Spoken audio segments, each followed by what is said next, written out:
La presente, bienvenida. La doctora Cora es médica veterinaria, egresada de la Facultad de Ciencias Veterinarias de Rosario. Es magíster en Servicio de Calidad, en Gestión de Calidad de la Universidad de Nápoles, especialista en docencia veterinaria, en diagnóstico veterinario de laboratorio y en medicina de felinos domésticos. Además, es directora de BSBET, que es el centro del Banco de Sangre de Rosario, y además es laboratorio, tiene varias sucursales en Roldán y en Rosario. Es autora del libro La sangre, sus secretos, sus desafíos y lo que me han enseñado, libro que tuve la posibilidad de leerlo, se lo recomiendo, además de ser partícipe, coautora en distintos artículos científicos y capítulos de libros. También nos acompaña hoy el doctor Nelson Maurelsi. Ambos son docentes de nuestro curso que estamos arrancando en marzo de medicina interna, al cual los estamos desde ya invitando y deseosos de que participen. Es un curso que consta de 12 meses, 12 módulos, con 12 especialistas. Dura un mes por módulo y con cada especialista. Vamos a tener, por ejemplo, el módulo de enfermedades infecciosas con el doctor Pablo Borrás, hematología con Cora Colla, endocrinología con Nelson. También está la doctora Estela Molina y Patricia Consensuk hablando de la parte renal. El doctor Alberto Mer en cardíaco, oncología con Matías Tellado, cuidados intensivos con Pablo Donati, así que un montón, quedan algunos afuera, pero un montón de docentes muy destacados en su área. Así que los invitamos, van a encontrar más información en nuestras páginas, en nuestras redes, así que los esperamos y arrancamos ahora, arrancamos en marzo, así que a no dormirse. Cora, bienvenida. Nelson, bienvenido. ¿Cómo estamos? Hola, hola, hola Cora, Hola, ¿cómo están? Buenas noches. ¿Todo ¿cómo bien? estás Cora? ¿Cómo están a todos? Saludos. Te vengo a hacer el aguante, Cora. Gracias. Siempre ahí haciendo el aguante Aparte en que el... es un honor escucharte, así que bueno, muy contento de compartir. Estoy un poco engripado, como verás, pero bueno, contento. Gracias, Me alegra gracias. mucho verte. Gracias por la invitación. Gracias por estar haciéndome el aguante. La verdad es que para mí es un placer estar esta noche acá, sobre todo para poder hablar de un tema que a mí me apasiona tanto, que es la medicina transfusional y todo lo que tiene que ver con sangre. Así que bueno, gracias por la invitación y gracias a todos los colegas que se sumaron para así podemos charlar sobre este tema que para mí, vuelvo a decir, es muy interesante y que tiene mucho para desarrollar por delante. Muy útil, ¿sí? Muy útil, cada vez más útil, parece, cada vez más en boga. Así que Bien. bueno. Bueno, Cora, todo tuyo cuando quieras, Arrancamos entonces, yo ahí ya comparto, si... nos estira. Muy bien. Cualquier duda que vaya surgiendo, si quieren, obviamente me cortan, me la pueden escribir o me la hacen. Genial. Quedamos eh, atentos al chat o si quieren habilitar sus micrófonos para hablar. Y el que quiera habilitar el micrófono, obviamente que no hay ningún problema. Y bueno, el tema que nos convoca hoy es hablar de cuáles son los nuevos paradigmas que hay en la medicina transfusional veterinaria, que hay cosas que obviamente con los años se van modernizando.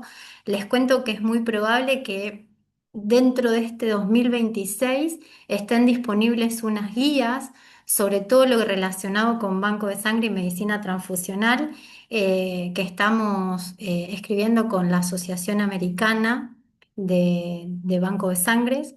Así que ojalá que las guías, que son las mismas, la misma asociación que hizo las guías de reacciones transfusionales. Así que bueno, estamos trabajando en eso, es un tema súper interesante y si todo sale bien va a estar disponible este año, más tardar a principio del año que viene.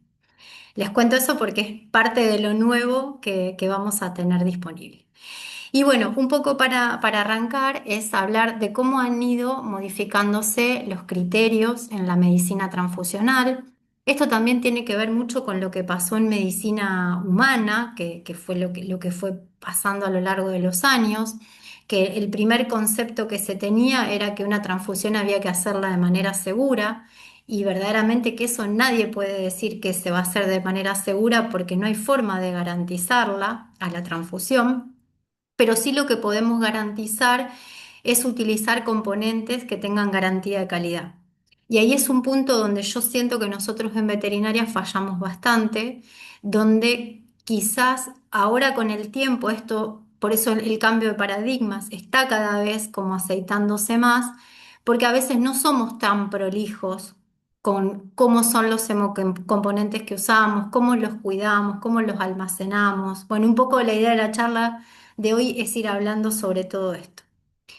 El otro tema que ha cambiado es que antes era un acto sumamente técnico de la emergencia y hoy hablamos más de una disciplina estratégica porque si bien obviamente en la emergencia la medicina transfusional forma parte de uno de los pilares en aquellos pacientes que lo necesiten, hay muchos pacientes que tienen patologías crónicas y que van a necesitar una transfusión y que tenemos que ser sí realmente criteriosos, y esto un poco se alinea con la tercer columna, cuándo verdaderamente un paciente va a necesitar una transfusión y cuándo no, porque eso también es siempre un punto difícil de decir cuándo sí y cuándo no, porque ese es otro concepto que había antiguamente, que se creía que la mejor transfusión era la que no se realizaba. Y hoy en día eso ha cambiado y se sabe que la mejor transfusión es la que se realiza, pero con criterio clínico. Y esto tiene que ver con un poco también lo que tiene que ver con la medicina transfusional se habla de medicina transfusional liberal y restrictiva.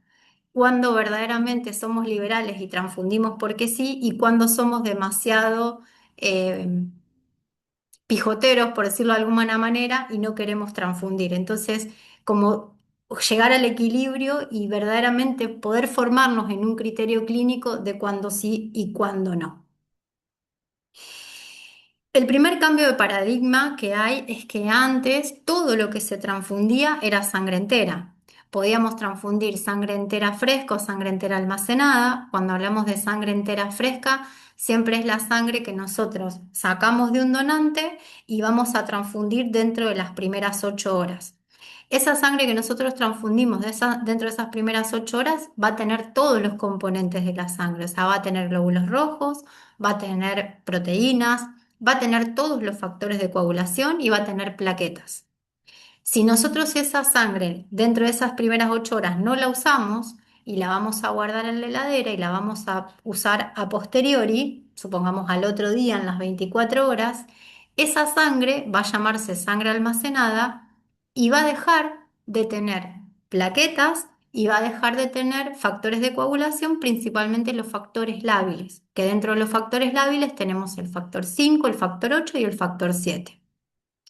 Hoy con el tema de la medicina transfusional y de los bancos de sangre, eso ha cambiado y hablamos más de hacer una terapia dirigida y una terapia personalizada, que esto tiene que ver con reponer a nuestro paciente lo que verdaderamente a nuestro paciente le hace falta. Los bancos de sangre tienen la ventaja de que de una unidad de sangre entera pueden fraccionarla en los diferentes hemocomponentes, que es un poco lo que marca esquemita acá abajo. O sea, de una sangre entera, nosotros podemos fraccionar en lo que es concentrado globular, plasma fresco congelado y concentrado plaquetario. ¿Qué ventaja nos da eso? Que nosotros vamos a poder reponer al paciente lo que verdaderamente le falta. Sobre todo, por ejemplo, en los pacientes que tienen anemias normovolémicas, podemos reponer solo concentrado globular.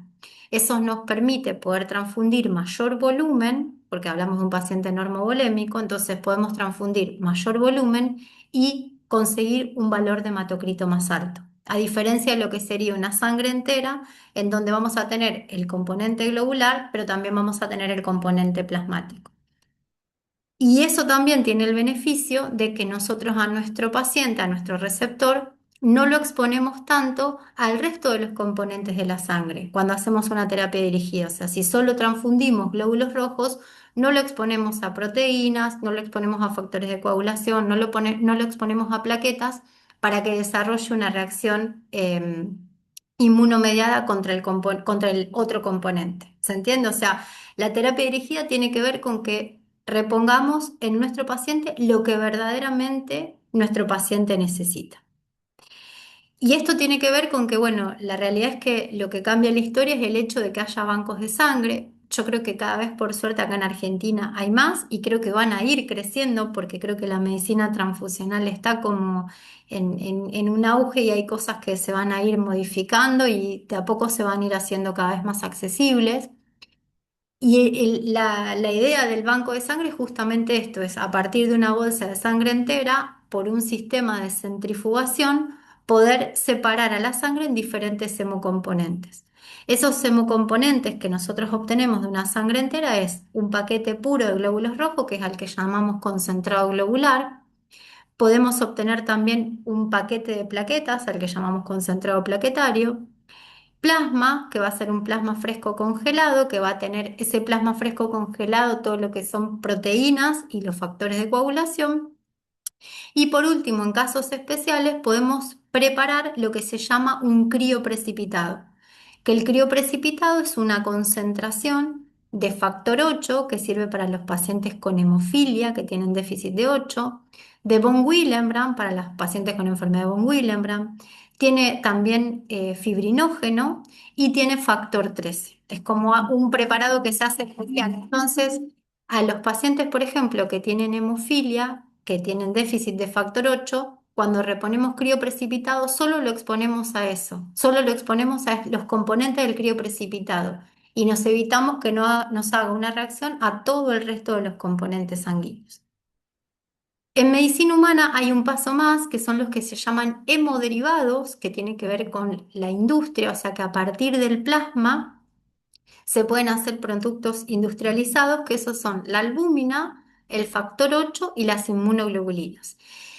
De hecho, nosotros en nuestros pacientes, albúminas e inmunoglobulinas humanas podemos usar. Si no hacemos abuso de eso, las podemos usar. El problema es que no están disponibles tan fácil y que en algunos casos suelen ser bastante caras. Pero bueno, podríamos utilizar eso en nuestros pacientes. Este paso todavía en veterinaria no está desarrollado, o sea, nosotros llegamos hasta la parte de poder tener disponibles hemocomponentes.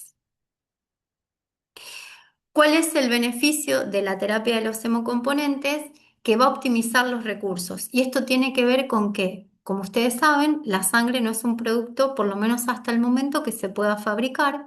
La sangre se obtiene de donantes voluntarios eh, y nosotros a partir de una unidad de sangre entera, si nosotros la fraccionamos por lo menos en los tres hemocomponentes más importantes, que es el concentrado globular, el plasma fresco congelado y el concentrado plaquetario, nosotros de una sola donación podemos hacer tres transfusiones, o sea, podemos ayudar a tres receptores o a tres pacientes. Entonces, es optimizar el recurso, porque de una donación, vuelvo a decir, obtenemos tres hemocomponentes diferentes que pueden ser utilizados en tres pacientes diferentes. Tiene la ventaja también, como hablábamos, de que al transfundir solo lo que nuestro paciente necesita, vamos a disminuir una de las reacciones transfusionales que podemos ver con mayor frecuencia, sobre todo en medicina felina, que es la sobrecarga circulatoria, que esto lo vamos a ver principalmente en los pacientes normovolémicos. Bien, el segundo cambio de paradigma que tenemos dentro de la medicina transfusional tiene que ver con lo que antes se decía, si transfundíamos en función del número o si transfundíamos en función de lo que verdaderamente le está pasando a nuestro paciente. Y esto era, y hoy en día sigue muy en auge esto de basarnos mucho en el valor de hematocrito y de hemoglobina. Y no digo que no sea importante, lo que sí digo es que tenemos que sumar un todo. Cuando nosotros hablamos de hacer una transfusión con criterio clínico, tiene que ver con que nosotros de nuestro paciente tenemos que evaluar toda su macrohemodinamia. Cuando hablamos de hablar de toda su macrohemodinamia, tenemos que ver signos clínicos y tenemos que ver cómo está esa hemodinamia, cómo está el pulso, cómo está la frecuencia respiratoria, cómo está la frecuencia cardíaca, evaluar todo el conjunto de ese paciente. Podemos medir lactato también como un dato, más allá del valor técnico del valor de hematocrito y de hemoglobina. También tenemos que ver y considerar cómo es el descenso de ese hematocrito y de esa hemoglobina, y a partir de esto nosotros obviamente vamos a clasificar a las anemias, si hablamos de anemias agudas o de anemias crónicas, porque, por ejemplo, sabemos que ya está como estandarizado que en un gato con anemia crónica el punto de corte de valor de hematocrito para transfundir es 10. Entonces, por debajo de 10 está recomendada una transfusión en un gato con anemia crónica y por encima de 10 no. Pero ese valor técnico de 10 va a depender mucho de todos estos parámetros que tenga en realidad mi paciente, mi gato, ¿sí? Y obviamente otro dato importante es evaluar la patología de base que tiene mi paciente, porque si nosotros tenemos un gato, como nos ha pasado, que llega con un valor de hematocrito de 9, pero que la patología de base es una anemia hemolítica, quizás no está indicada una transfusión, porque en una anemia hemolítica estaría indicado primero comenzar con una terapia de corticoides y los gatos generalmente suelen responder muy bien al corticoide y evitamos una transfusión. ¿Por qué evitamos una transfusión? Recuerden que en las anemias hemolíticas se produce una destrucción de los glóbulos rojos por una reacción antígeno-anticuerpo, y si nosotros encima ponemos glóbulos rojos externos de un desconocido, podemos exacerbar aún más esa reacción de hemólisis. Entonces, el segundo paradigma es que no solo tenemos que ver los números ni asustarnos con los números, sino tenemos que hacer una evaluación de todo nuestro paciente en general y no desesperar, porque uno de los mayores problemas, por lo menos de lo que yo veo, es que cuando se ven los valores de hematocrito y de hemoglobina, se entra en desesperación. Entonces, lo importante es no desesperar y ser criterioso. El tercer cambio de paradigma que tiene que ver con la seguridad transfusional es que tenemos que tener en claro que una transfusión es un procedimiento que no es inocuo. Una transfusión siempre va a tener un costo y va a tener un beneficio. Eso va a ser así. Y tenemos que estar preparados para cualquier reacción transfusional que pueda existir.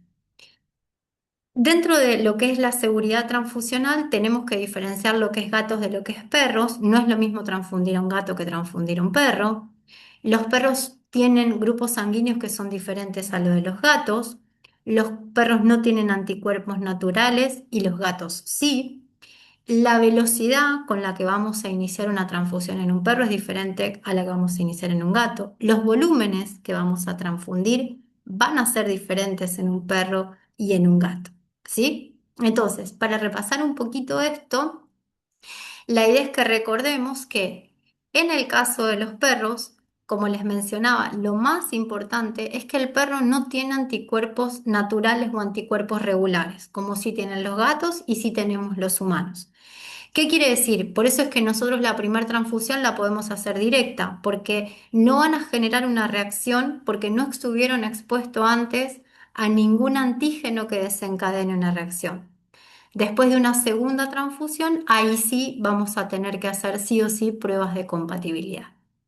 ¿Cómo es el tema de los grupos sanguíneos en los perros? Para repasarlo, los perros tienen o se denominan el grupo sanguíneo a partir de unas letras que son DEA, que es antígeno eritrocitario canino. Esas siglas DEA están acompañadas de números que van del 1 al 7. En realidad reconocidos hay 12 grupos, pero que estén estandarizados dentro de estos DEA, solo hay 7. Entonces, un perro va a ser, por ejemplo, DA1 positivo o negativo, DA3 positivo o negativo, DA4 positivo o negativo. Fíjense que la mayoría de los perros, prácticamente el 98% de los perros, son DA4 positivo. Van a ser DA5 lo mismo, positivo o negativo, y van a ser DA7 positivo o negativo. ¿Cuál es el problema que tenemos en medicina veterinaria y sobre todo acá en Latinoamérica? Que no tenemos paneles para poder identificar a todos los grupos sanguíneos. Entonces, lo único que nosotros podemos identificar por el momento es el grupo DA1. ¿Por qué identificamos el DA1? Porque es el que mayor reacciones de incompatibilidad puede generar durante una transfusión. Entonces, nosotros vamos a realizar un grupo sanguíneo que viene en diferentes formatos, vienen tarjetas o vienen tipo test de inmunocromatografía para realizarlo y podemos tipificar a nuestro paciente como DA1 positivo o DA1 negativo. El resto de los grupos sanguíneos no vamos a tener forma de caracterizarlo. La única forma que vamos a tener de ver si alguno de los otros grupos nos va a dar una reacción es a través de una prueba de compatibilidad o de cross-match, o sea, una prueba cruzada. Es la única forma de ver si va a haber una reacción a alguno de los otros grupos. Y a su vez, con el devenir de los años, han aparecido algunos otros antígenos eritrocitarios que se han descubierto, como por ejemplo el grupo DAL, que el grupo DAL es un antígeno eritrocitario que está asociado principalmente a los dálmatas. Y los otros que se han descubierto son el KI1 y 2. Y estos antígenos todavía tampoco han sido introducidos dentro del grupo de los grupos DA. Más allá de esto que les cuento, que es una cuestión técnica, que tampoco tenemos forma de identificarlo, la única forma de reconocer una reacción es por una prueba cruzada. Ahora, en una primotransfusión en un perro, nosotros lo ideal sería si podríamos hacer el grupo sanguíneo del donante y del receptor y transfundir el mismo grupo. No hace falta hacer una prueba de compatibilidad en una primotransfusión en el perro porque siempre nos va a dar compatible, por lo que les mencionaba de que no hay anticuerpos regulares. Y si hay algún perro que los tenga, es un porcentaje muy bajito que no va a generar ninguna reacción grave en el receptor. En una segunda transfusión, que el perro ya estuvo expuesto, entonces ahí sí, tenemos que hacer sí o sí grupo sanguíneo, donante y receptor, y sí o sí prueba cruzada, o sea, prueba de compatibilidad para asegurarnos que donante y receptor van a ser compatibles.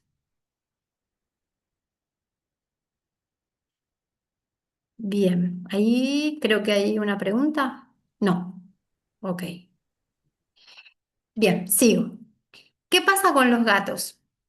Con los gatos en realidad el sistema es muchísimo más parecido al del humano. Los gatos tienen un sistema AB, o sea, tienen un grupo A, un grupo B y un grupo AB, que en algunos casos lo van a ver identificado como C, o sea que puede ser A, puede ser B y puede ser C, también lo pueden ver denominado así. La mayoría de los gatos son grupo A, de hecho hay razas que están asociadas a este grupo A, como por ejemplo el siamés, se sabe que el 100% de los siameses son grupo A. Ojo con los gatos que llamamos comunes europeos, porque en realidad esos gatos, hay muchos gatos que son B dentro de esos, porque antiguamente estaba como este paradigma o este preconcepto de que todos los gatos comunes europeos eran A, y no es así. De hecho, todos los donantes que nosotros tenemos en el banco de sangre B son todos comunes europeos. Entonces, la mayoría de los gatos van a ser A, va a haber un porcentaje menor de gatos B y va a haber otro porcentaje mucho más chiquito de gatos AB. ¿Cuál es el problema de los gatos? Que los gatos sí tienen anticuerpos regulares o anticuerpos naturales contra el grupo que no tienen. Entonces, el problema es que a un gato A, si le transfundimos sangre de un grupo B, va a dar una reacción transfusional. Y si a un gato B le transfundimos sangre de un gato A, la reacción transfusional va a ser mucho más exacerbada y mucho más manifiesta. ¿Por qué? Porque el gato B tiene anticuerpos que son hemolicinas y autoaglutininas que van a reaccionar mucho más severamente contra el grupo A. Conclusión, en un gato siempre tenemos que transfundir al gato A sangre A, al gato B sangre B. ¿Qué pasa con el grupo AB? Lo ideal sería transfundirle sangre AB, pero la realidad es que es difícil conseguir que un donante y un receptor AB. Entonces, si nosotros tenemos un receptor AB, lo que podemos usar como alternativa es sangre A, en donde en realidad el receptor la va a tomar bien y en general no hay reacciones transfusionales porque los anticuerpos que tiene el grupo A de hemolicinas y de aglutininas son muy débiles. Entonces no va a haber una reacción extremadamente fuerte si transfundimos a un receptor AB sangre A.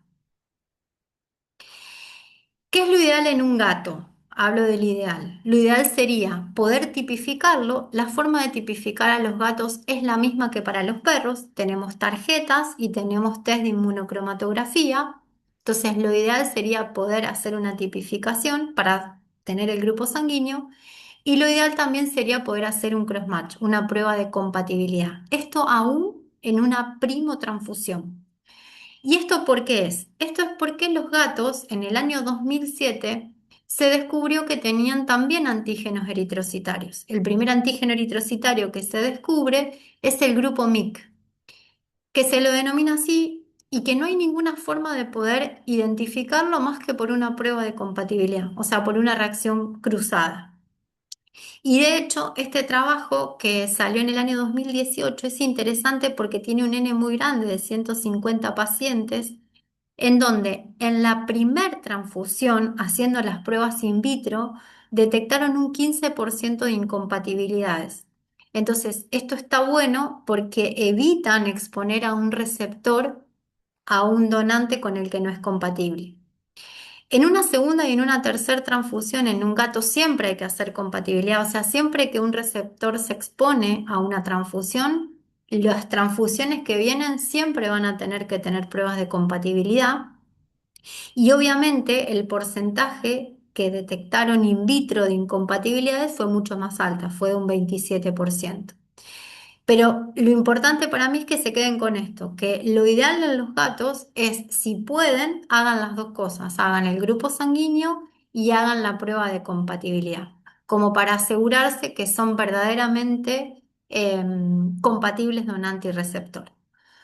Supongamos que ustedes no pueden hacer las dos cosas, bueno, aunque se hagan el grupo sanguíneo, y supongamos que no pueden hacer el grupo sanguíneo, aunque se hagan la prueba de compatibilidad.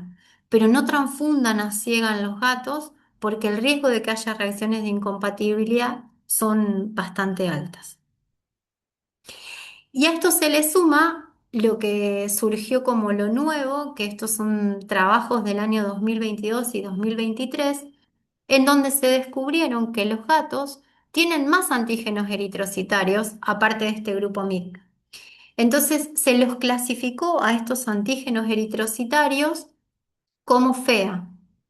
Entonces, esto tiene que ver con antígeno eritrocitario felino y le pusieron por el momento números que van del 1 al 5, que es lo que descubrieron.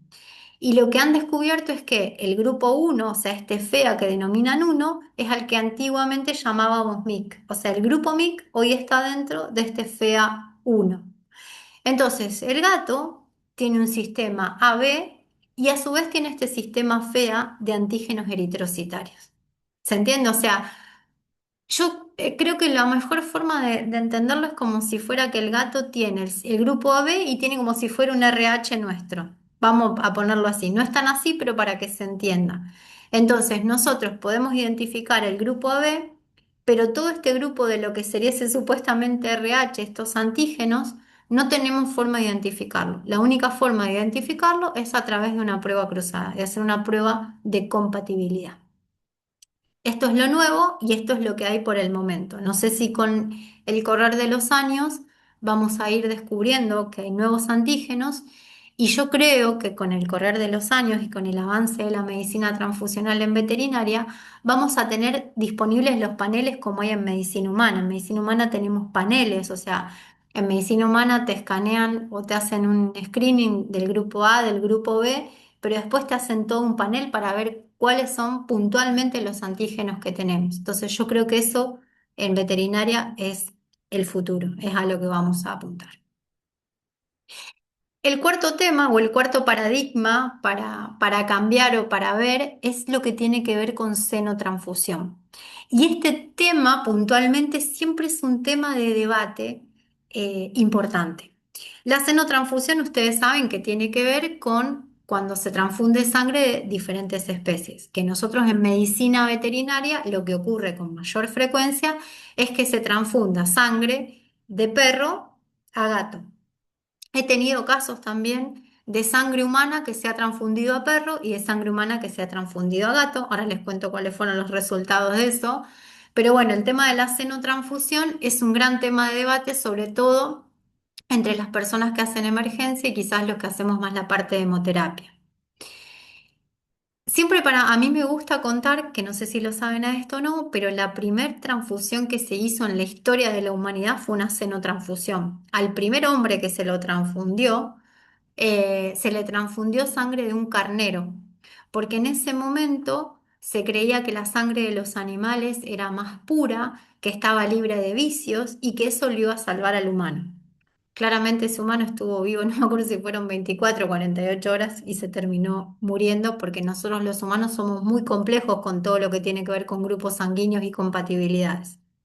Pero bueno, la primer transfusión en la historia de la humanidad fue justamente una xenotransfusión. Y acá es donde juega verdaderamente el tema de la emergencia o no. De lo que les puedo contar, de lo que yo conozco, tengo dos casos de perros que le han transfundido sangre de humanos y verdaderamente los perros estuvieron bien. Y eso yo creo que tiene que ver con esto que hablábamos al principio, de que los perros no tienen anticuerpos regulares, entonces como que pueden recibir cualquier sangre y va a estar bien. En el caso de los gatos que han recibido sangres de humanos, todos se han muerto, por lo menos los casos que conozco, y hacen unas reacciones transfusionales, unas reacciones hemolíticas muy severas. Ahora, ¿qué pasa con los gatos que reciben sangre de perros? Bueno, hay un montón de trabajos, de hecho estos son parte de los trabajos. Este es un trabajo reciente que es del año 2022, que está publicado en el Journal de Medicina Felina, que me resultó interesante. Lo que tiene este trabajo es que por ahí no tiene un N muy grande, entonces eso es lo que por ahí lo deja como más dubitativo, pero lo que cuentan en el trabajo es que de las xenotransfusiones que hicieron, o sea, el 40, de este grupo de animales que era alrededor de 20 animales más o menos, el 43% tuvieron una reacción transfusional. De ese 43%, el 25% fueron anemias hemolíticas. Y el dato de ese 25% es que ellos toman como que la supervivencia de esa anemia hemolítica fue alta. ¿Por qué? Porque la mitad tuvieron un buen pronóstico y la otra mitad tuvieron un mal pronóstico. O sea, el 43% hizo reacción transfusional. De ese 43%, el 25% fueron anemias hemolíticas. La mitad de esos gatos se salvaron, la otra mitad tuvieron un mal pronóstico. Y hubo un 19% que dieron como reacción transfusional fiebre. El resto de los gatos, que no están acá en este porcentaje, no tuvo una reacción transfusional. O sea, como que pasó como si nada. Entonces, ¿qué es lo que hay publicado hasta el momento sobre senotransfusión? Que es una herramienta en teoría, por lo que incluso concluye acá el trabajo, útil si no hay disponible sangre felina.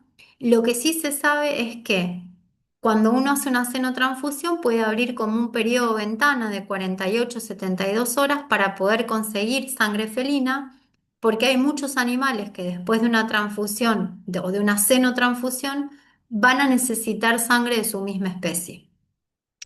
Y por el otro lado, la xenotransfusión no se puede volver a repetir. O sea, un gato que recibió sangre de perro no puede volver a recibir sangre de perro. O sea, sí o sí, si necesita otra transfusión, va a tener que ser sangre de gato. Eso es sí o sí. Verdaderamente como que yo esto lo dejo abierto, incluso dentro de las personas que hacen emergencias, esto está un poco discutido, cuándo sí y cuándo no. Pero bueno, yo lo dejo abierto al debate. Entiendo que cuando verdaderamente hay una emergencia y no hay un acceso a sangre felina, el hecho de transfundir sangre canina para salvar en ese momento al animal, entiendo que es útil y entiendo que da un periodo de ventana para conseguir sangre felina. Lo que sí creo es que no hay que hacer un abuso del recurso, ¿está? O sea, utilizarlo cuando verdaderamente sea una emergencia. Bien, el quinto cambio de paradigma tiene que ver con lo que veníamos hablando y parte de esto incluso de la xenotransfusión, por eso lo puse acá a continuación, de que la transfusión no es un procedimiento inocuo, que siempre va a haber un costo-beneficio y que nosotros tenemos que estar preparados a que pueda haber reacciones transfusionales. Dentro de las reacciones transfusionales más frecuentes que vamos a ver están las reacciones hemolíticas, que algunas pueden ser agudas, o sea que las vamos a ver en el momento, incluso en las primeras 24 horas, y algunas van a ser tardías.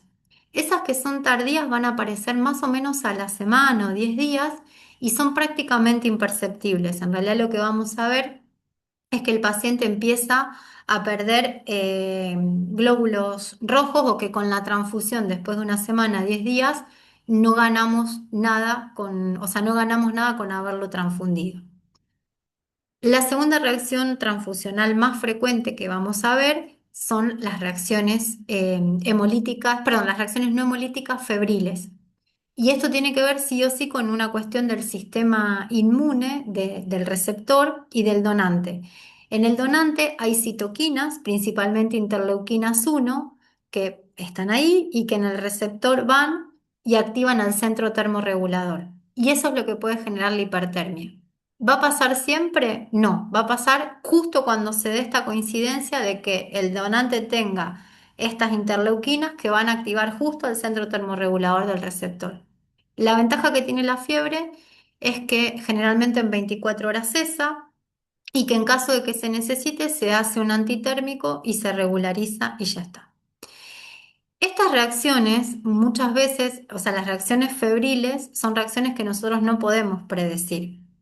Pero las reacciones hemolíticas, hay algunas que van a ser una reacción antígeno-anticuerpo, también propias de donante y receptor, pero hay algunas reacciones hemolíticas que tienen que ver con malos manejos que hacemos nosotros. Y acá es donde está el punto para mí clave.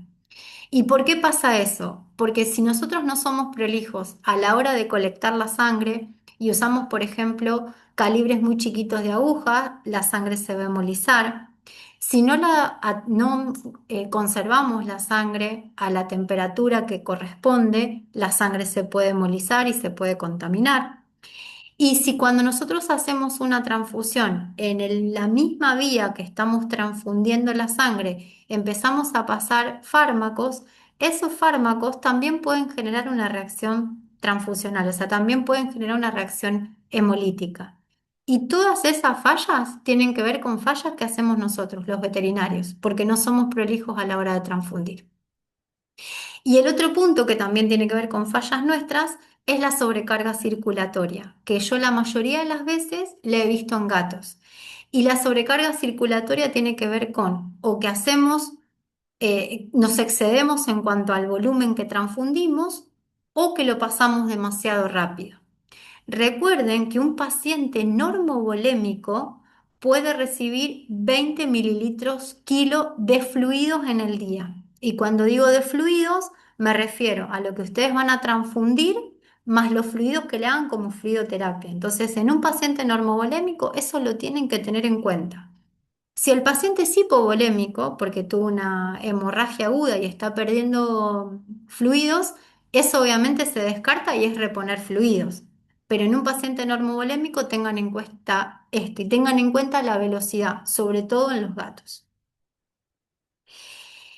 Entonces, bueno, acá el sexto paradigma, que es un poco el rol del banco de sangre, es que yo creo que el banco de sangre o los bancos de sangre vienen un poco a ordenar y a armar un poco el tema de ser más prolijos con las transfusiones. Eh, el otro día hablaba con un colega de que a mí me pasa que yo toda mi formación la hice en medicina humana, entonces en todo lo que es la medicina humana es como súper estricto todo, de los controles, cómo tienen que ser. Y yo veo que nosotros en medicina veterinaria somos muy relajados. Y esto siempre lo cuento porque, dígame quién no hizo esto, cuando nosotros abrimos un hemocomponente, supongamos un concentrado globular o una sangre entera, ese hemocomponente abierto es viable durante 24 horas. Pasadas las 24 horas, ese hemocomponente hay que descartarlo, no lo podemos guardar en la heladera. Y hay veterinarias en las que a lo mejor de una bolsa de sangre usan la mitad y la otra mitad no la usan y la guardan en la heladera y la guardan meses. Y después cuando aparece un donante que la necesita, se la pasan. Entonces, eso en medicina humana no existe, no existe. De hecho, hay centros de urgencias que tienen varias bolsas de sangre guardadas durante mucho tiempo y usan la bolsa, la que es más vieja, para ir sacándose bolsas de encima, bolsas que ya fueron abiertas, un circuito que ya fue abierto y un circuito que es viable durante 24 horas. Entonces, repito que nosotros no somos prolijos en esto y creo que tenemos que ir hacia ser un poquito más prolijos y más estrictos. Y acá es donde el banco de sangre juega un rol importante. ¿Por qué? Porque el banco de sangre un poco viene a esto, a decir, bueno, necesitamos que los sistemas sean cerrados y una vez que se abren hay que descartarlos. Es importante hacer toda la trazabilidad y el control de calidad del hemocomponente, o sea, desde que nosotros tomamos en el donante el hemocomponente, cómo lo vamos a procesar, cómo lo vamos a almacenar y cómo se va a transfundir. Es fundamental controlar y es fundamental protocolizar cada uno de estos pasos. Y un punto importante también es apenas arranca lo que tiene que ver con una transfusión, que es la donación de sangre. Y la donación de sangre arranca con la selección del donante. Y la selección del donante arranca con hacer todo un sistema de escaneo, de chequeo, de que verdaderamente ese donante está apto tanto por el donante en sí como por el receptor. O sea, que el donante verdaderamente tiene las condiciones para donar y que el receptor verdaderamente está, o sea, va a estar libre de enfermedades y que en el receptor no va a pasar nada. Y esto también lo cuento un poco porque hay muchas veces que he visto que cuando un paciente o un tutor lleva a un perrito a donar sangre, solo le hacen el valor de hematocrito o solo le hacen un hemograma y nos olvidamos de todo el resto. Y eso en realidad no está bien porque estamos exponiendo al donante y estamos exponiendo al receptor. Entonces, bueno, el tema acá de todo lo que tiene que ver con el ser más estrictos con la medicina transfusional tiene que ver un poco con esto que les contaba, de no improvisar, de saber que puede haber dos vidas en riesgo, tanto de donantes como de receptor. La realidad es que nosotros en medicina veterinaria nos pasa igual que en medicina humana, cuesta mucho que los tutores traigan a donar a sus animales y nosotros como veterinarios tenemos que darle la confianza de que lo van a traer a donar y que va a estar todo bien y que no va a pasar nada. Nosotros hay muchos donantes en el banco de sangre que no los sedamos, que los hacemos sin sedación, tanto gatos como perros, y en aquellos que necesitan sedación somos muy estrictos también en cómo los sedamos. Y también somos muy estrictos en a qué animal metemos como donante y a a quién no. Una vez, por ejemplo, me pasó con un gatito que joven, tenía 1 año. Nosotros a los gatos siempre a todos les hacemos un control cardiológico, porque recuerden que los gatos pueden tener problemas cardíacos y no siempre soplan. Y el cardiólogo me dice, mira, tiene una enfermedad congénita, puede donar sangre 1 o 2 veces y después hay que controlarlo. Y yo, por ejemplo, a ese gato le dije, no, o sea, el gato ya tiene un problema cardíaco, no voy a exponer al gato, ¿está? O sea, le agradecí a la chica enormemente, pero no expongo al donante. Entonces, en esos puntos me parece que es importante que seamos súper criteriosos y prolijos. ¿Hacia dónde apunta la medicina transfusional veterinaria? Bueno, creo que lo nuevo es que van a empezar a aparecer productos liofilizados. De hecho, en Estados Unidos ya existen productos como las plaquetas liofilizadas. El problema es que de esas plaquetas liofilizadas no funcionan muy bien. O sea, hasta el momento no han logrado que verdaderamente esas plaquetas que se usan puedan reemplazar a una plaqueta normal, por decirlo de alguna manera. Pero bueno, se está tendiendo a eso, a tratar de ir para ese camino. Y lo otro que se está estudiando mucho es todo lo que tiene que ver con la criopreservación, o sea, criopreservar glóbulos rojos, criopreservar plaquetas, como para que los hemocomponentes puedan durar más tiempo del que en realidad duran. El otro punto de los hemoderivados específicos, esto tiene que ver con lo que también con la parte de industria, o sea, llevar un poco obtener, digamos, del plasma lo que es albúmina, inmunoglobulinas, en eso se está trabajando.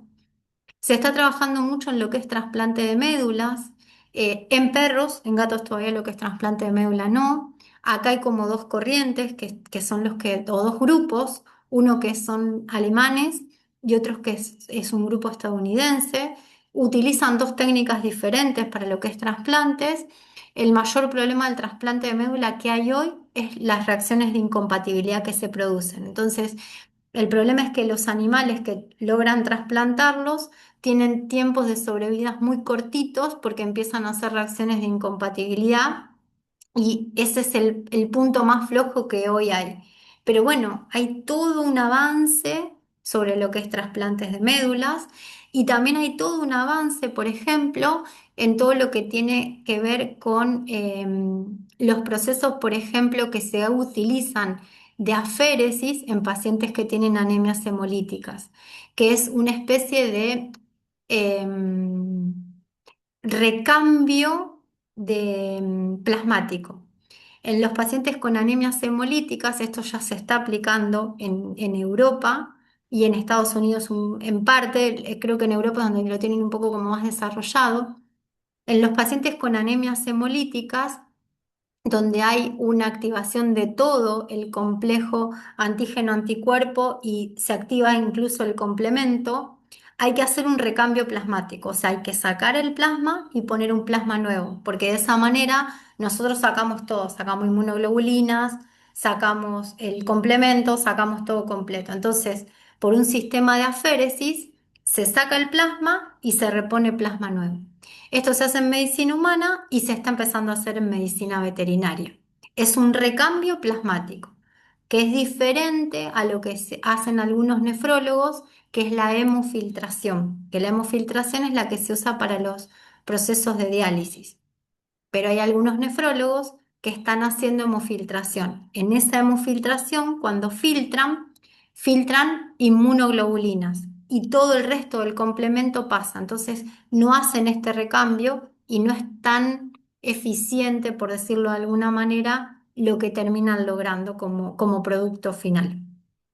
No sé si se entendió esto, si no cualquier cosa después me dicen o si quedó alguna duda, pero bueno, es algo interesante porque es parte de lo que viene. No sé si había alguna pregunta, José. Sí, hay una pregunta, Ah, no me era, parece. no sé si es para este momento o si quieres dejarla para después. Dice, buenas noches, consulta, ¿cuántos kilos debe tener el donante y qué se hace, por ejemplo, medicamentos al donante después de donar? Dale. Termino si querés porque ya acá con esto termino. Termino con Súper. esto y ya respondo esta pregunta y todo lo que quieran sobre medicina transfusional, no hay problema.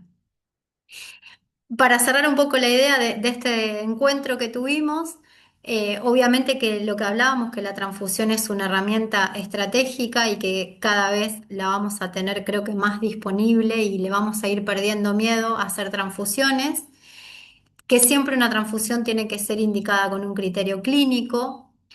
Recordemos lo de la seguridad transfusional, recordemos de transfundir hemocomponentes con garantía de calidad, recordemos que la seguridad es todo el proceso, desde que colectamos la sangre hasta que se la pasamos al receptor, o sea, todo el proceso incluye la seguridad y la garantía de la calidad.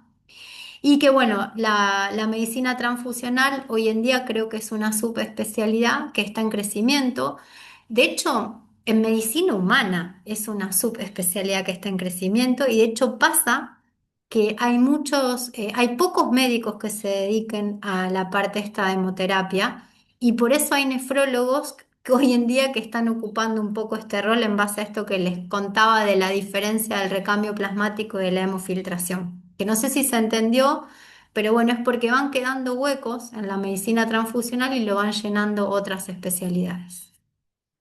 Bueno, y esto sí, para terminar, este es el eslogan que nosotros tenemos en el banco de sangre, que el hecho de ser donante, un poco uso este eslogan porque siempre termino las charlas invitándolos a que se sumen como donantes, que verdaderamente no pasa nada, no pasa nada de ir a donar sangre, y que también sumen a sus animales para que sean donantes. Si nosotros somos prolijos en el proceso de donación, no va a pasarle nada a ese donante, al contrario, está bueno que se le saque sangre y que haga un recambio celular, es positivo para ese donante. Así que si no donan sangre, los invito a todos a que se sumen y que también sumen a sus animales para que donen sangre, porque como les contaba antes, es más la demanda que la oportunidad o la oferta que tenemos de donantes. Y bueno, este es el libro que les contó José, que salió en junio del año pasado. Es un manual, que es el primer manual que está escrito en habla en castellano y vamos en español, porque todos los otros manuales que hay son, son en inglés. Es un libro que tendrá más o menos 100 páginas, no mucho más. Está para mí por lo menos súper práctico, tiene muchos gráficos, muchas imágenes y la idea es un poco ayudar al clínico que sea una guía rápida para poder sacarse las dudas y bueno, y animarse a transfundir que si somos prolijos no va a pasar nada.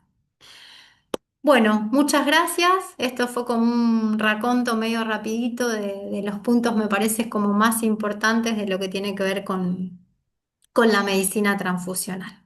Excelente, muy clara, muy práctica la charla, la verdad que nos encantó. Bueno, Muy linda. Cora, no sé si querés responder unas preguntitas. respondo la pregunta esta de Leonora.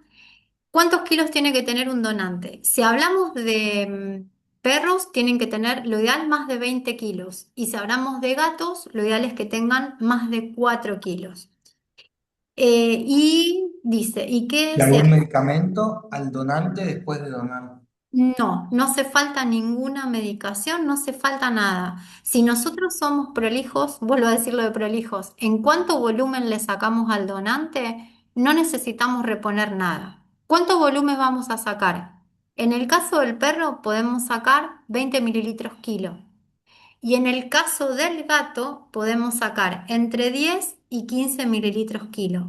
¿Qué es lo ideal en el gato para que no tengan problema? 12 mililitros kilo. En un perro, si respetan esto, piensen que ustedes tienen un perro de 20 kilos, que le van a sacar 20 mililitros, son 400 mililitros. Es más o menos lo que tiene una bolsa de sangre. Entonces no hace falta que repongamos volumen. En el gato, si hacen esto de los 12 mililitros kilo, a un gato de 5 kilos promedio le van a sacar 60 mililitros, que es lo que tiene promedio una bolsa. Y en el gato está como discutido si hay que reponer volumen o no. En algunos trabajos habla de que hay que reponer volumen, en algunos habla de que hay que reponer por vía endovenosa, en otros por vía subcutánea, en algunos dicen solución fisiológica, en otros dicen Ringer.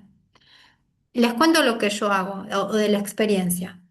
Si nosotros al gato lo tenemos que sedar un poquito para sacarle sangre, yo uso la vía, la canalización y le repongo volumen, pero también porque eso me ayuda a que el gato se recupere más rápido. Si yo al gato no lo sedo, le saco sangre sin sedar, no le repongo volumen. Y verdaderamente nunca tuve problema, ni reponiendo ni no reponiendo. Obviamente el reponer volumen tiene que ver con reponer el mismo volumen que ustedes sacaron, ¿no? Sacan 40, devuelven 40, por decir un ejemplo. Como droga de tranquilización y demás, ¿hacés algún goteo? ¿Indicás que venga con alguna medicación a la consulta, al momento Si del- el gato es muy, muy loco, previo le podemos dar gabapentina como para poder bajarlo. Y después, bueno, hay unas guías sobre transfusiones en gatos que están muy buenas y en esas guías tienen todo un panel de drogas para hacer.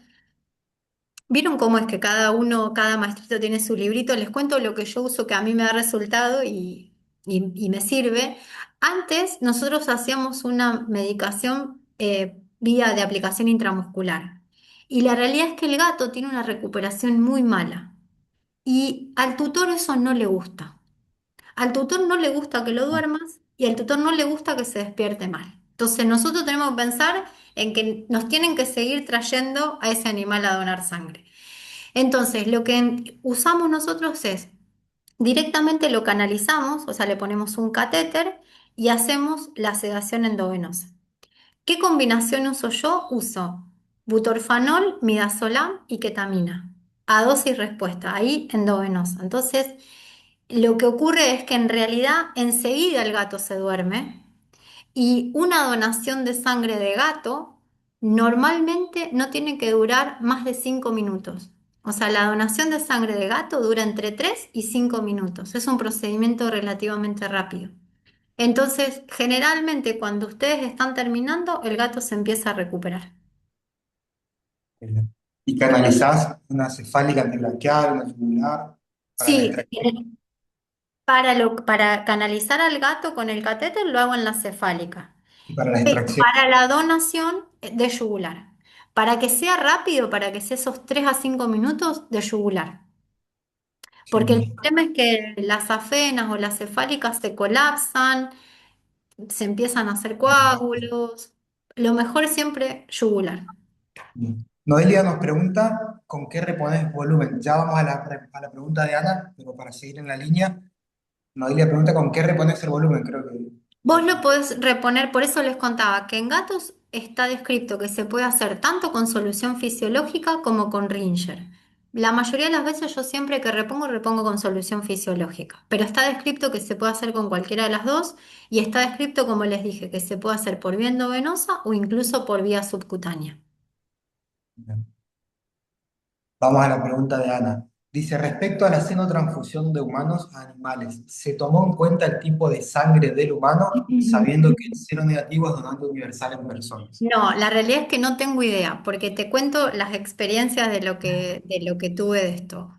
Una es unos chicos que atendí durante muchos años, que los dos eran hemoterapistas, y les pasó con un perro de ellos que necesitaban una transfusión. El perro era un golden. Y en la desesperación que no conseguían donante, sacaron una bolsa del banco de sangre donde ellos trabajaban y transfundieron al perro, con lo cual no tengo ni idea qué sangre era. Y la Bien. segunda es un veterinario que de un centro de urgencia que también ante la desesperación de necesitar sangre, se sacó sangre él y transfundió. Entonces, si me preguntás qué sangre tenían, ni idea. Lo que sí te puedo decir es esto que hice yo como prueba in vitro, no in vivo, pero sí in vitro. Yo sí probé cruzar un humano A con sangre A de un gato y da una reacción de incompatibilidad. Probé cruzar un humano B con un sangre B de gato y da reacción de incompatibilidad.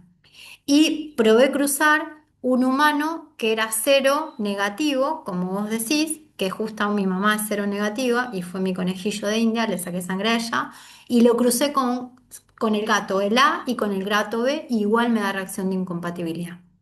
Los humanos, el problema que tenemos es que tenemos muchos antígenos dando vuelta y somos muy desastrosos. Entonces, el humano no sería como el donante universal ideal.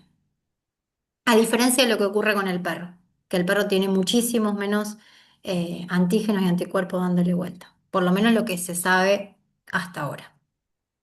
Bien. Nos quedó colgada una pregunta.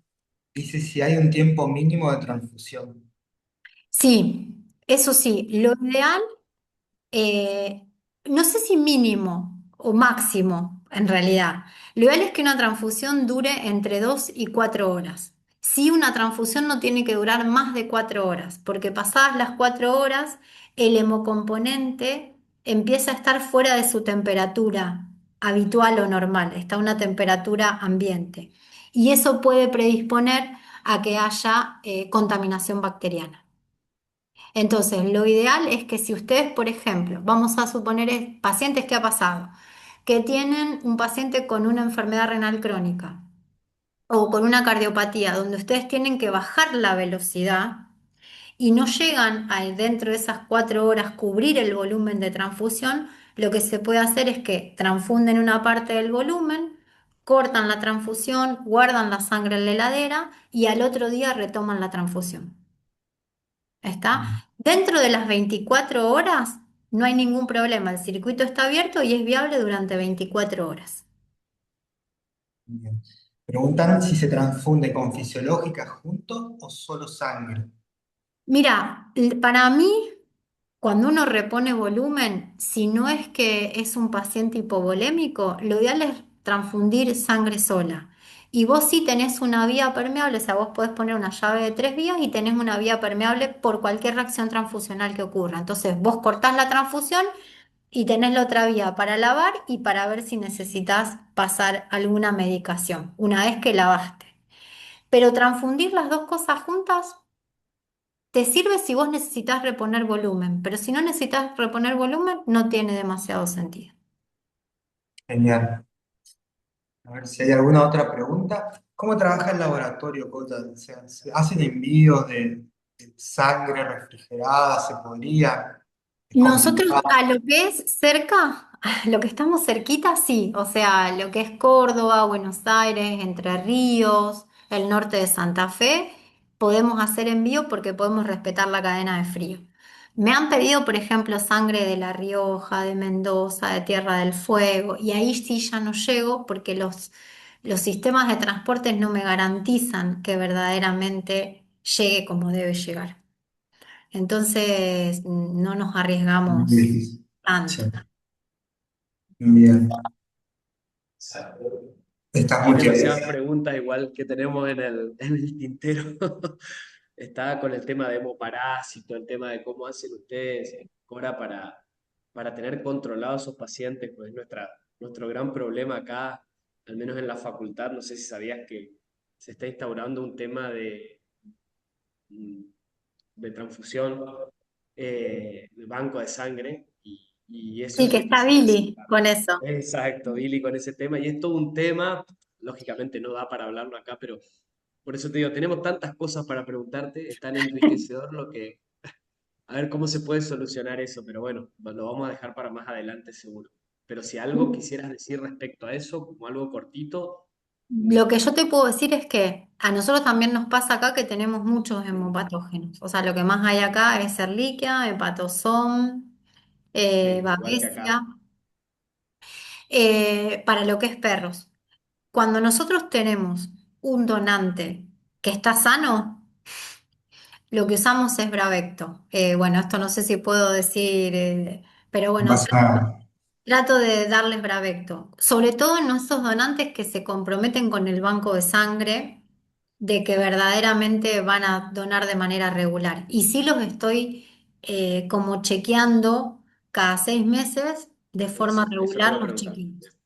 Bien, bien, Con respecto, por ejemplo, a micoplasma en los gatos, que esto es un dato que hay un trabajo que me resultó sumamente interesante y no sé qué pasa con los otros hemopatógenos porque no está, pero del micoplasma sí se sabe, que cuando vos una sangre de gato con micoplasma, vamos a poner, la guardás en la heladera durante una semana, después de una semana el micoplasma se muere, bien, pero solo está descrito para micoplasma. bien. No Entonces, hay trabajo para otros, para otros otros hemopatógenos. hemopatógenos. No, entonces no sé qué pasa. Pero micoplasma puntualmente de gato se sabe eso, que una semana refrigerado en la heladera, el micoplasma desaparece. Por lo No menos te quiero sacar, es lo que hay te quiero hasta, sacar más tiempo. Te hasta el preguntaría momento. No, no, toda no, la noche, pero no, no, no estoy, perdemos más. lo que necesiten, Lo sé, lo No sé. acá refrigeren estoy. a sus gatos. No ¿Eh? refrigeren a su paciente. No lo pongan a los gatos en la heladera ahora cuando los gatos. Que no pongan a los gatos en la heladera, dicen. Claro, tal cual. Bien. Pero bueno, eso es un poco lo que te puedo decir que nosotros Gracias. Está hacemos. perfecto.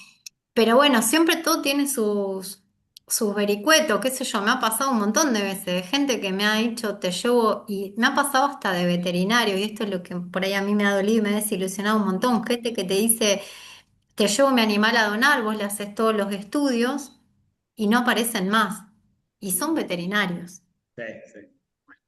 O donan una vez y no, y desaparecen. O sea, la realidad es que también en una donación, cuando uno absorbe todos los costos, una sola donación vos perdés plata, hablando ya de Claro. costo de Sí, número, sí, sí. porque todos los estudios que implican, hoy en día una bolsa de sangre también es un recurso caro. Claro, ahí va con esto, Cora, que es lo que, bueno, vos que tenés contacto con Billy, sabés el gran problema que tiene la facultad pública con esto y con la gran cantidad de hemopatógenos que hay, y bueno, poder determinar qué donante es sano, digamos, que, cómo solventar todo esto. Pero está bien que lo digas vos, que ya estás bien afianzada con este tema, me parece interesantísimo. Mira, a mí una vez, bueno, esto no sé si está bien porque es difícil hablar de sangre y de plata, ¿no? Porque está como ese Mm, concepto de la medicina humana que la transfusión es gratis, sí, cuando en realidad es gratis porque hay o un sistema público que lo avale o un sistema privado de obras sociales. Pero si sí, yo me voy a un sistema privado sin obra social a hacerme una transfusión, me cobran absolutamente todo todo. eso. Sí, sí, sí, sí, Sí. Pero es difícil hablar de plata y de sangre, es un tema complejo. Pero sí, a mí en su momento cuando arranqué me dijeron, vas a necesitar 3 años mínimo de respaldo para que empieces a medianamente enderezarte. Caminar. Sí. Yo no es que me lleno de plata con esto ni nada, es más lo que No, por reniego supuesto, no, no, no. que lo que en realidad hago. Es porque, bueno, Te gusta y lo haces, sí, sí, sí, creo que tal cual, es sí, como algo perfecto, se que... entiende. Y pasé por un montón de etapas, hasta siempre cuento que terminé en terapia, porque al principio me pasó que mi papá me dijo, ¿de dónde vas a sacar los donantes? Y yo le decía, no, pa, le digo, a mí no me preocupan los donantes, a mí me preocupa quién va a venir a buscar la sangre. Esa fue mi respuesta ingenua. Obviamente pasó lo que me dijo él y era más la demanda que el que... Y terminé en terapia diciendo, tengo un banco de sangre que no tiene sangre. Porque me quedaba Claro. por momentos sin sangre y lo tuve que tratar en terapia porque me sentí una frustración tan Sí, grande sí, sí, sí. y bueno, hoy en día me pasa que sí, a lo mejor hay momentos donde por ahí hay una semana que no tengo sangre, o que tengo de gato y no tengo de perro, o que tengo de perro y Claro, no tengo de claro. gato. Sí. Sí, es un poco la realidad del veterinario, ¿no? Pero está bueno esto, hablarlo y decirlo, porque es un poco de terapia también, es terapia entre Sí. colegas. Y la Muy bueno. concientización del colega para que vayan a donar y demás. Mira, yo siempre hago esto ahora porque estamos en esta situación de virtualidad, pero en vivo los pongo en una situación incómoda y les digo, bueno, ¿cuántos de ustedes donan sangre? Y son muy poquitos los que donan sangre, ¿eh? O sea, nosotros mismos como veterinarios somos muy pocos los que donamos sangre y tenemos la conciencia. Y ni hablar cuando les digo quién es donante de médula. Dos levantan la mano. No, hay un tabú muy grande ahí, por supuesto, sí. Muy grande con todo Sí, eso. es verdad, es verdad. Solo cuando uno lo necesita se da cuenta, ¿no? Nos cuesta ponernos en el lugar del otro. Exactamente. Solo cuando uno lo necesita verdaderamente te das cuenta de la Pero importancia. yo confío en que se vaya cambiando esto, y ya que vos nos hables de esto y que lo vayas trabajando, yo creo que es el granito de arena que necesitamos todos. Bueno, yo Yo creo estoy que sí, yo creo que copado. cada vez es como, por lo menos de lo que me escriben a mí, cada vez más colegas interesados en poner bancos de sangre o Sí, sí, en sí, por lo menos empezar a trabajar. Y bueno, eso yo creo que va a mover, va a traccionar para que se vaya haciendo. sí, sí, Pero seguro. también creo en esto que les decía de uno de los cambios esto de paradigma, que nosotros tenemos que ser muy prolijos y darle la confianza al tutor para que nos traiga a donar. Yo en eso siempre estoy yo atrás, no lo hace otra Sí, persona que no sí, sea, sí, mirá sí. que yo tengo 10 personas que trabajan conmigo. Pero salvando las distancias en toda, y es lo que se va a tocar también en este curso, creo que cada área, cada especialidad, todos tenemos nuestro lugar donde tenemos que hacer un poco de educación, ¿no? De ser cien docente por ciento y de trabajar desde tu eslogan este que utilizás, que me parece muy, muy copado. Todos creo que hacemos, y cada uno de los que están del otro lado, desde su veterinaria, también hacen. Cuando a mí me dicen, no, a mí no me gusta la docencia, yo le digo, todos los días haces docencia en la clínica, en la capilla, tenés Sí. que hacerlo, y es lo que vos haces ahí desde tu banco de sangre. Excelente, a mí me encantó, pero dejo porque si no José me va a correr porque hablo más yo. Está, te reagradezco, Gracias, Cora. Y siempre, gracias, siempre Nelson, aprendo un gracias. montón de vos. Gracias, gracias. Excelente la charla y bueno, y esto es lo que buscamos en nuestra empresa, que sea práctico, que sea utilizable al otro día, que nos sirva, está pensado para el clínico que está todo el día en frente de la camilla, así que excelente, excelente la charla.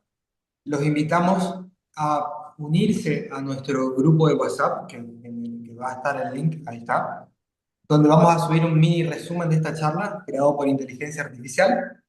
Así que después te lo pasamos, Cora, Qué también. bueno, sí, porfa, re interesante.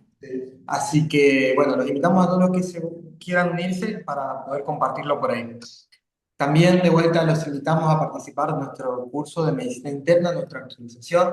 Imagínense dos colegas como Cora, Nelson, respaldando ahí durante un año y 10 especialistas más, y que pueden ser más. Tenemos sorpresas. Así que no pierdan tiempo, únanse. Comenzamos en marzo.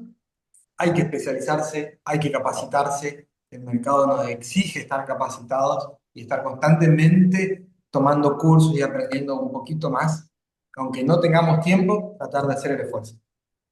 José, decirle algo a los que están del otro lado, que porque vos no lo decís, estos cursos están enfocados para el clínico, ¿está? Es decir, están enfocados para lo que vamos a hacer realmente en la camilla.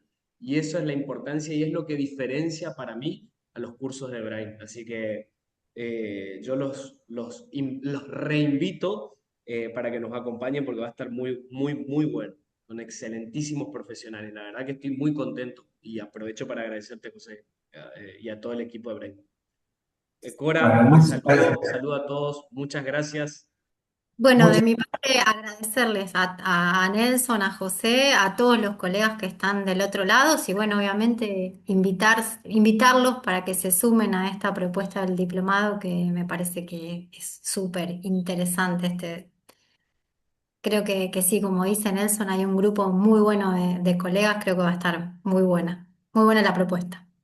genial. Sí, buscamos diferenciarnos de esa manera, que sea práctico, que sea menos, que sea más bien relajado y con el respaldo de los especialistas ahí para dar una mano. Así que bueno, muchas gracias a todos. Gracias, Buenas noches. gracias. Buenas noches. Gracias por estar Adiós. hasta ahora. Nos vemos, que anden muy bien.